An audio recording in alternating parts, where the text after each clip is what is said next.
When you're trying to figure out your learning style or how to best learn new things at a rapid pace, it's just to do everything. I was like, man, I think I'm onto something here.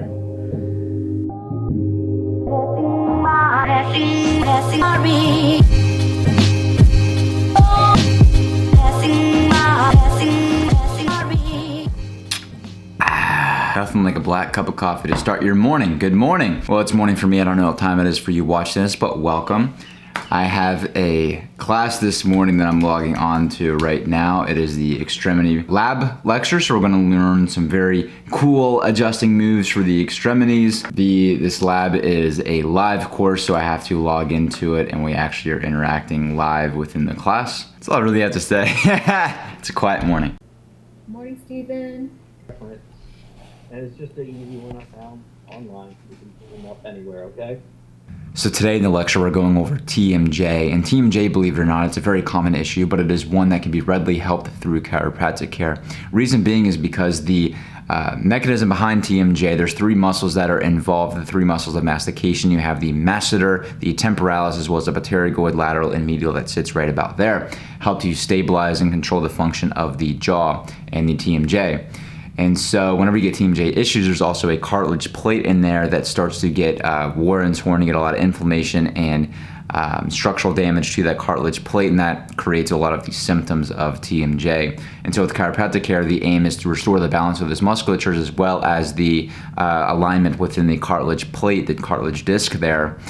That will help to reduce the swelling, the inflammation, and help facilitate the repair of tissue. So today we're going over the different setups for the different listings and the different misalignments within the TMJ joint, and it gets great results. It gets great results. An indicator too, that sort of all goes around with that tinnitus. So I've been doing intermittent fasting as of lately. So I do anywhere between a 16 to an 18-hour fast each day, which gives me what, like a 6 to 8 hour eating window. And so I'm usually starting my first meal at like 11, 12, sometimes even 1 o'clock.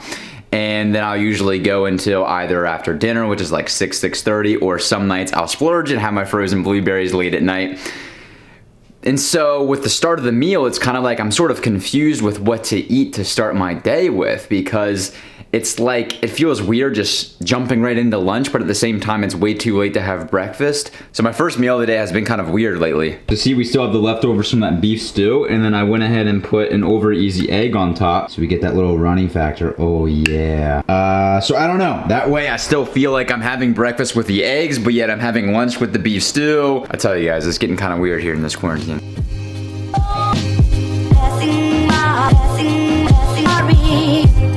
So alright, before I like to get started with my studying for the day, I like to make sure that I start off with a fresh and rejuvenated mind. So typically I go on a walk, but it is quite cloudy and rainy outside today. Debating if I can beat the rain, I'm not very happy about that. But nonetheless, I decided to open up my Audible app, pull up Accelerated Learning Techniques by Brian Tracy, which is the current audiobook that I'm listening to, and I go on a walk anyway. It was quite nice. I beat the rain. Coming back, I got my fresh water, turning on a study playlist by Spotify. I put my phone on Do Not Disturb and put my phone out of reach so I'm not distracted. Turn on my computer, and we are ready to start studying. Now, I'm putting in a quality 3.5 hours of work here, going through lectures, taking notes, and completing assignments, being as productive as I possibly can. And yes, I am sniffing soap right there. It is quite relaxing smell, and I feel it keeps me focused and rejuvenated. All right, so we just got all of my main assignments and lectures done for today. Now, the main thing on today's list is I have a gastroenterological diagnosis midterm today. And so the midterm is covering diseases of the small intestine, the gallbladder, and the pancreas. So I've put together a lot of great notes as I've been studying for it throughout the week, and the exam is in a little over 2 hours from now. And so I'm just doing some last bit review so that way we can crush this midterm and keep going forward. So I'll show you what I got going on here. So I went ahead and these are my typed out notes. I went through just now and color coded them just to make it easier to study through. So I got some there, I got some more over here, and I got my PowerPoints that I'm going through just to review through these. And so I'm reading through all of these and just making sure that they're lining up with my notes, that I understand everything, and that we'll be ready to crush the midterm.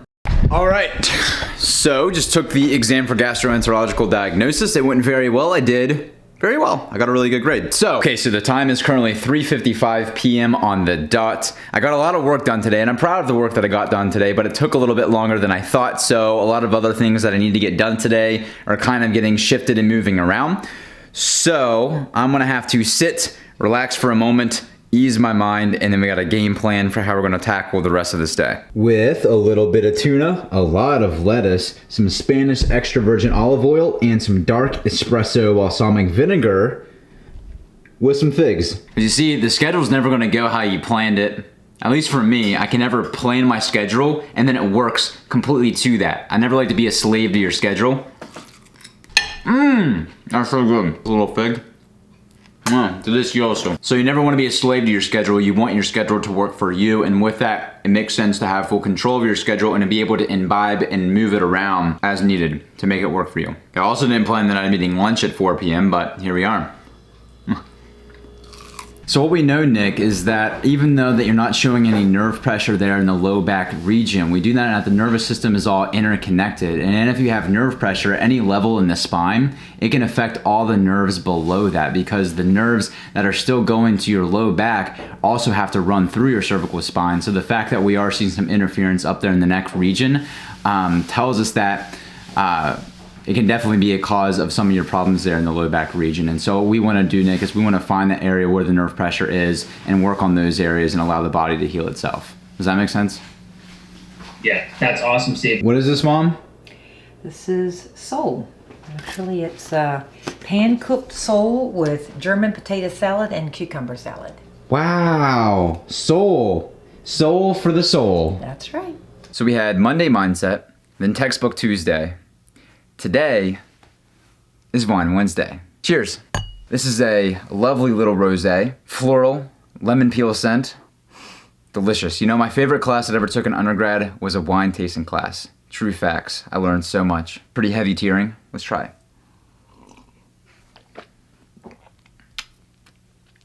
Delicious. So, welcome to Wine Wednesday with your boy Steve, and I hope you're also pouring yourself a glass of wine. Let's engage. Let's have a interesting conversation. You know, whenever I was taking a walk around the neighborhood earlier today and I was listening to that audiobook, Advanced Learning Technique, or Accelerated Learning Techniques by Brian Tracy. Really good audiobook, by the way. If you're interested in audiobooks, I'd encourage you guys to check it out, because you're learning how to learn, how important it is to learn how to learn. Whenever I was taking the walk around the loop, he was talking about the different learning styles.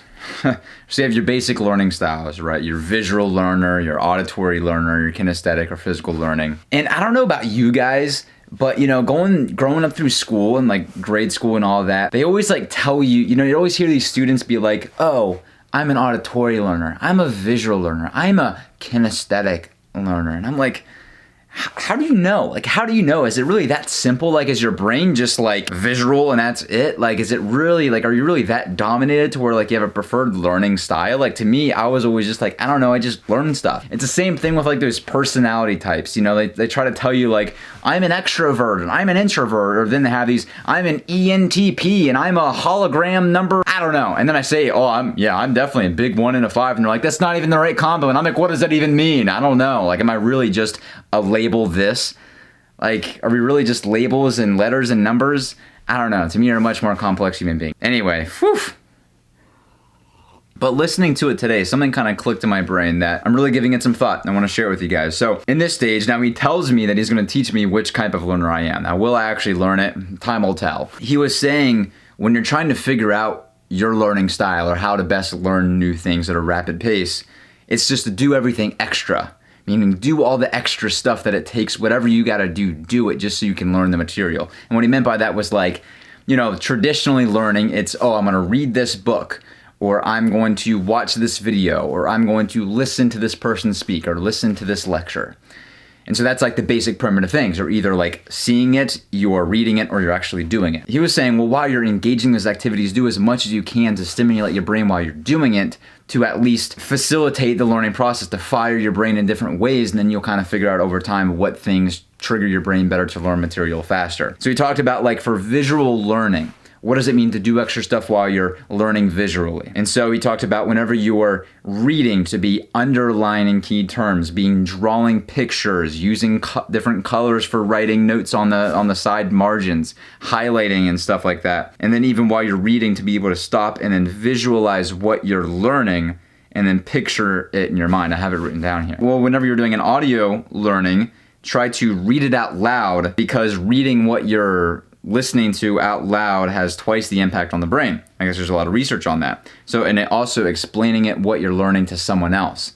So I would learn something and then I would go and explain it to you and try to tell you all about it. And then there's physical learning. And so physical learning is like people who need to actually do stuff to learn it. So you were saying using index cards, writing it out on sheets of paper, creating these diagrams in person, and being able to move around as you're learning, change location, and just kind of switch things up and be actively engaging your body in the learning process. So, but what I was getting whenever I was listening to that, and the idea that I had was, well, maybe it doesn't matter what works and what doesn't. It's just to do everything you possibly can to learn. And so I want to experiment with that. I've never really experimented with color coding new things before. I've never experimented too much in really writing notes on the margins of books that I'm reading as a new concept and a new idea.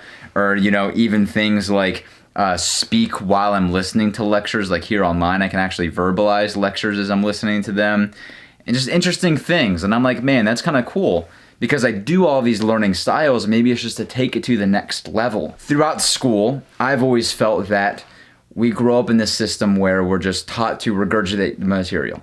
You're given the material, you absorb it somewhere, somehow, and then you just regurgitate it on the exam. And then it happens again and again and again. And naturally, through that process, you might retain like 10 to 20% of the material long term, but vast majority of it would just get flushed out. But in the school system, they repeat a lot of the same things again and again and again as you kind of level up in the grades.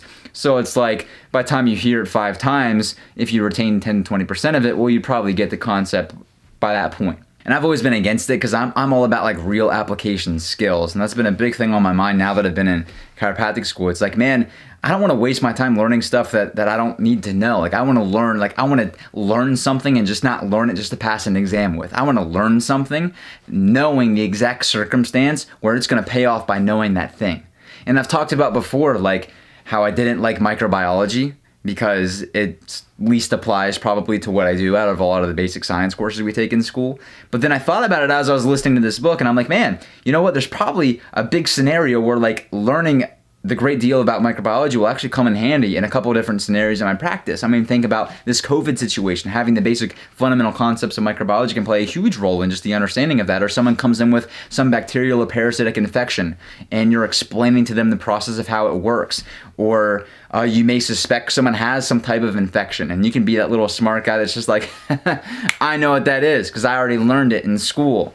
You know, little scenarios like that I just think makes you not just good at what you do, but like, whoa, next level, excellent, genius kind of level. And I don't think being a genius means that you're just like Albert Einstein, your brain is just created by an alien sent down to this earth to actually reign and control all humans. Or Elon Musk is the modern day of that. Take another sip of wine to that. And that clicked with me, man. I'm like, man, why didn't I get that sooner? Why didn't I know that learning all this quote unquote boring science stuff that's not applicable to my practice, if I knew that, wait, it is if you see behind the lines of how you can utilize what you're learning in practice. And I was like, man, I think I'm onto something here. And so I encourage you guys to keep that in mind, that whenever you're learning material in your high school, your college classes, even as you're in chiropractic school, heck, even as you're out of chiropractic school, because all of this schooling that we're in is just the preparation stage for what's to come. And this whole life is really just a preparation stage for the afterlife, but I'm not going to go there. That's a different one Wednesday talk, for sure.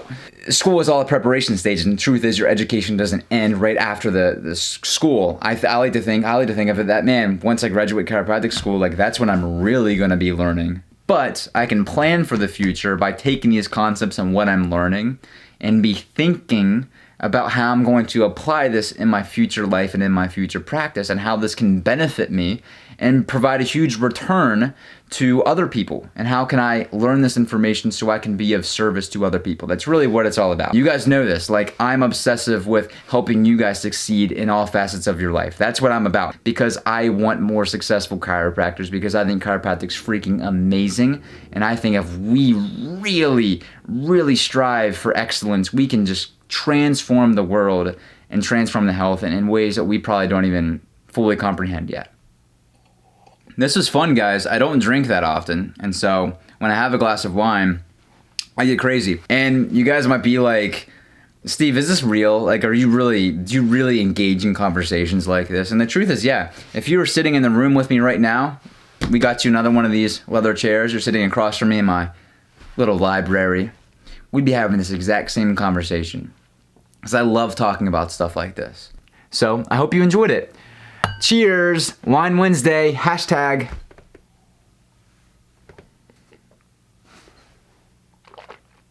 And by the way, that's going to conclude this video for this week. I'll see you for this week. I can't even speak. I had one glass of wine and I'm so crunk.